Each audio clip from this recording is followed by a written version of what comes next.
Praise the Lord. I really want to thank God that God has given one more day in our life. Today, I would like to meditate from Romans chapter 13, verse 11. Romans chapter 13, verse 11. And that, knowing the time, that now it is high time to awake. Awake out of what? Awake out of sleep. For now is our salvation nearer than what we believed. When we hear terms like waking up, what are the things that come to our mind? I just want to share two thoughts. What Jesus said. You remember the miracle when 5,000 people were fed? Men actually. It was, Bible scholars believe there are about 20,000 people were fed by the bread. But 5,000 men were there. And the very next day, Jesus and disciples were not to be found because they went on a boat to the other side. They kept searching for Jesus. That sounds good, right? They search for Jesus and they're so desperate that they get onto the boat and they go behind Jesus. And they meet Jesus and said, "We were looking for you." Jesus makes a statement which I want to read. John chapter 6, verse 26. And Jesus answered and he said, I'm telling you, you are not seeking miracles. Oh, you're not seeking miracles?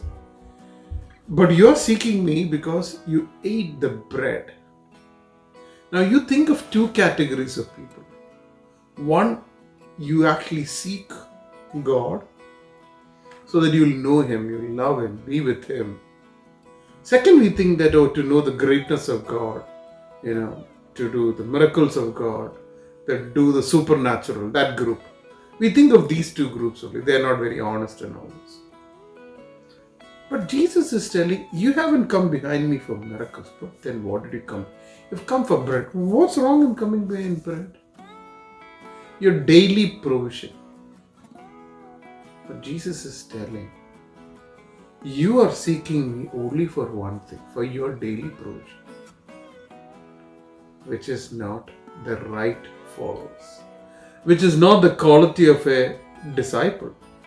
Because Jesus goes on telling, you should look for meat. Verse 27 it says, you should look for meat which Son of Man can give, which is relevant to eternal life. What are we seeking? We might say, Lord, I am not coming to Jesus on a selfish motive. I am coming for what? For good reasons. But what is a good reason? My provision. Is it needed for me? Yes. What are the provisions?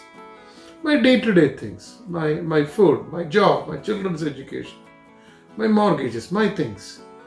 But are you following Jesus for your daily provision? If you are following Jesus for daily provision, you will become like that 5,000. They were never committed to Christ. When tough time came, when difficulties came, they ran away. In this lockdown, many people are having huge emotional challenges. And they don't know why God permitted it. You know why? Because our daily provisions are impacted. Our rhythms are broken. Our desires are changed. My comfort has changed. So now we have a question. Where is God in all this? Why God you're not providing? Why this is happening? How long it is going to happen? Why?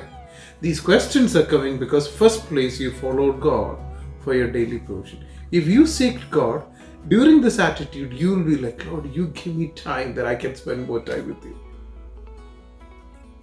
That's one thing. Why did you follow Jesus? Is it for daily provision, miracles, or you remember disciples coming and saying, Lord, where do you stay? Come and see. They stayed with him. And Jesus selected the disciples so that they can stay with him. The second thought I said, Paul, in the verse where he said about waking up, he said, let's honestly follow Jesus. Romans chapter 13, it's verse 13. Let's walk honestly. Verse 14 it says, walk in a way so that you will not fulfill your flesh or lustful desires anymore. The way you walk will change, and what you seek will change. So, two things. The way you walk, what you seek is eternal things. Number two, the way you're walking will completely change. Because now onwards you want to please God. You understood? What you seek is for eternity, and your desire will be to please God. Let's be like that in this lockdown. Listen to God, seek things of heaven, and spend more time to please God, but not to please our flesh. In this lockdown, what are we trying to please? Let's take time to please God. God bless you. Stay safe. Listen to God.